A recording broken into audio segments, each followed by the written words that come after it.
I gotta talk about our buddy John Hendry. I don't know why we hated him so much. I think it was mainly because he was a suck up. There was that rumor, I don't even know if it's true, but there was a rumor going around that he massaged the teacher's feet when they were on a trip to Washington, D.C. I wouldn't be surprised either way if it was true or false, but I don't know. He was just an easy target. I remember he had there was that kid in a grade below us, his name was Juan, and he looked just like John. It was just like so perfect that his name was Juan. And of course the thing we did on graduation, you came over to my place before graduation, and my sister had her keyboard, and we came up with the John Hendry song, which was sung to the tune of that Subway Clay Hendry song, like John Hendry, John Hendry. And I don't remember too many of the lyrics, but there was one part like, asked him his order, he said pass.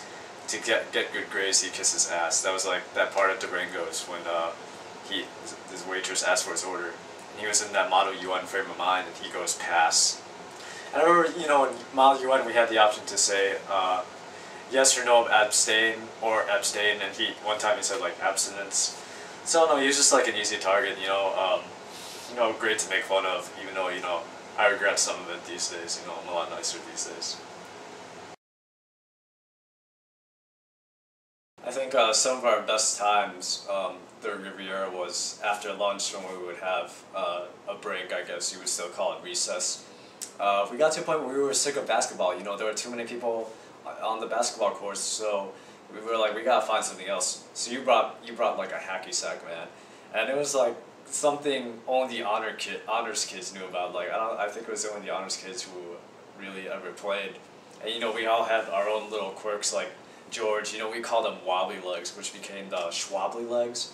Like, because when he would kick it, it was insane. It was like he was double jointed. Like when he would kick it, like his leg was about to unhinge itself. It was like terrifying. It reminds me of that time, like in Miss Orson's class, he would like kind of sit there and he kept like opening and closing his legs or something. He's like, well, what are you doing? What is that? And Reich had his thing where he would always go aye when he tried to hit the hacky sack, and he would kind of like pose like a flamingo. And my thing was, I always tried to headbutt the hacky sack, and it wasn't so much of a headbutt as like I kind of just moved my head to watch the hacky sack fall to the ground, because I never like successfully like headbutted it to get someone out. But I think you were really good, and of course it started off like just guys were playing. Just us guys in our class, and then I remember the kids in the class below us, they wanted to play. I remember this kid named Jan, him and his friend wanted to play, and this Jan kid, he wore glasses, and he got his friend out, and so the friend, he just took the hacky sack, and he just threw it in Jan's face, so it knocked off his glasses, man. And then those two kids, they stopped playing after that. We were just laughing about it, even though those kids, they were really mad at each other. And of course, eventually, the girls wanted to start playing. And of course, the most infamous time. I hate that I wasn't there, but I just remember you guys telling me about this. It was the time when John was playing, John Hendry, and the three girls. They were in the four-square court. One of the girls, Zahida, got John out. He got so mad, he pulled the end of Zahida's bra and just like snapped it back. So all the girls, they picked up John. He threw him into the bushes, man. And I hate that I wasn't there to see that. He wasn't even embarrassed about it. He changed his AIM screen name to Snappy. I was such a good kid back then. But there was this one time, the hacky sack, it went onto the roof of one of the areas around the break areas. It went onto the roof, and I went onto the roof to get the hacky sack, and all the kids were like, "What are you doing? Don't do that!" And of course, right when I got onto the roof, I guess the principal, I think his name was Al Bennett, he came out, and instead of suspending me or giving me detention or whatever, he said, "You can't eat outside. You can't eat lunch outside anymore." It was like, and I kept just eating lunch outside. It was like the most rebellious thing I ever did in Riviera. But other than that, I was such a goody-goody. I remember they decided to award all the honors kids, like the top honors kids, a trip. We got a free meal at the Durango's, And it was like you and me, uh, the great John Hendry, and a couple of girls.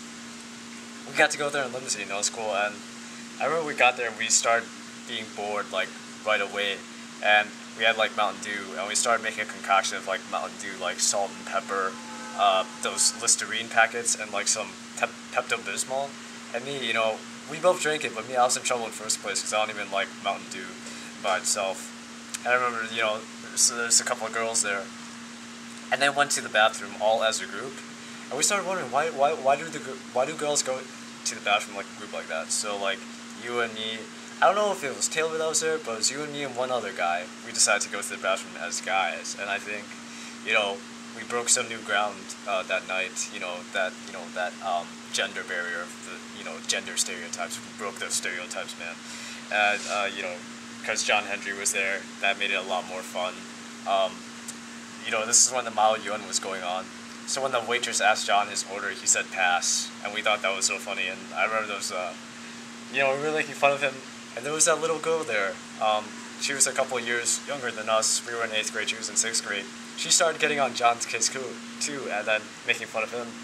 And she was like, "Oh, you're gonna cry, John? Are you gonna cry?" And he looked like he was. And we were like, "Oh man, that's like the coolest girl."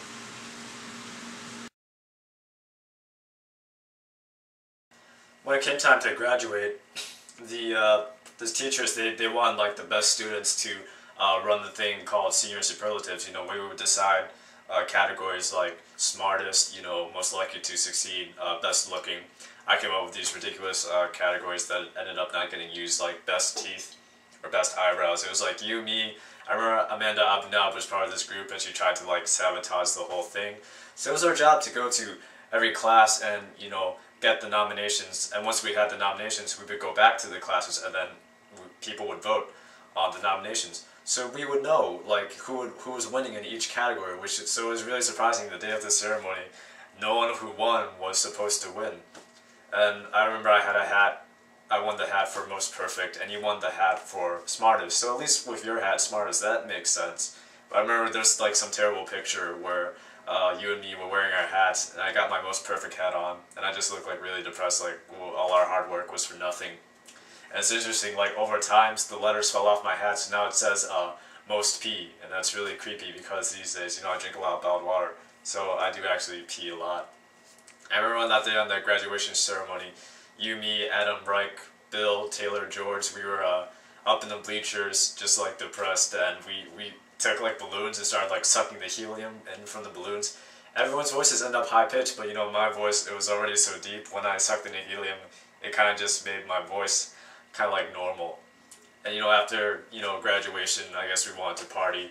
We decided to go to Taylor's house, and at that point, I didn't really want to go to Taylor's house because you and me had been to his house before, and I remember he had that gigantic dog named Ophelia, and I asked him, "Is your dog a boy or a girl?" And he's like, "It's a girl, see?" And then he spread open his dog's legs. I was like, "Dude, I don't need to see that. I'll take your word for it if it's a girl."